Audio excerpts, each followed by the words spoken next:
सारा कैमरा इन तीनों पर डाल दीजिए। तो आज के बहस बाजीगर का जो खिताब है वो मिलता है जो जन स्वराज के प्रवक्ता है अक्षत ओहो शौनक साहब जो है, अक्षत शौनक जो है, इन्होंने जिस तरह से अपनी बात रखी उसको हम तीनों जजेस ने इस पे ये तय किया कि ये खिताब इनको ही मिलना चाहिए। अंग्रेजी में एक कहावत है, give a man a fish and you feed him for a day, but if you teach a man how to fish you feed him for a life. निश्चित तौर पे मैं बताना चाहता हूं कि रेवड़ियां एक लक्षित प्रलोभन है, क्योंकि जैसे ही आप देखते हैं कि चुनाव आते हैं, सरकार इन्हें जन कल्याण का मुखौटा पहनाकर फव्वारे की तरह अपने बजट को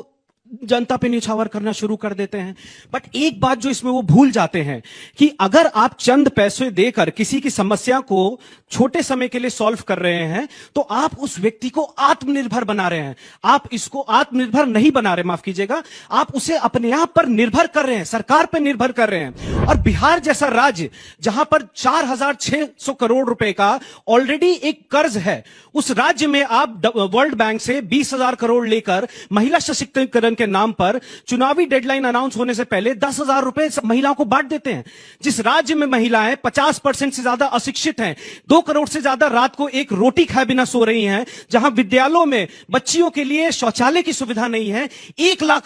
लाख लोगों पर 6 बेड हैं, उस राज्य में आप रेवड़ियों को बांटकर जस्टिफाई कर रहे हैं कि आप ये समस्या को सॉल्व कर रहे हैं। मेरा मानना यह है कि अगर हम इनकी बदहवासी को, अगर हम इन स्ट्रक्चरल प्रॉब्लम्स को सॉल्व करना चाहते हैं तो कोई मैजिक पिल के जरिए नहीं हो सकता है। आपको स्ट्रक्चरल डिफिशियंसी पर काम करना पड़ेगा, लोगों की स्थिति को बदलना पड़ेगा। 10 में से जहां पर 4 महिलाएं कुपोषित हैं आज भी, उस व्यवस्था को इतना सुचारू रूप से मजबूत करना होगा कि ऐसी समस्याएं लॉन्ग टर्म में ना आए। 15 साल थे आपके पास, क्या आप उसमें इस समय को यूटिलाइज करके इन स्ट्रक्चरल डिफिशियंसीज को दूर नहीं कर सकते थे जो आपको चुनाव के समय ऐसी रेवड़ियां बांटनी पड़ी? आज युवा मेरे सामने बैठा है और मैं आप सबसे अनुरोध करना चाहता हूं कि आज अगर आपने इस रेवड़ी का विरोध कर दिया और इस पुरजोर तरीके से किया कि बिहार के सत्ता के गलियारों तक आपकी आवाज चली गई, तो आपके गमछे का रंग बदले ना बदले, आने वाले बिहार की तस्वीर बिल्कुल बदल सकती है।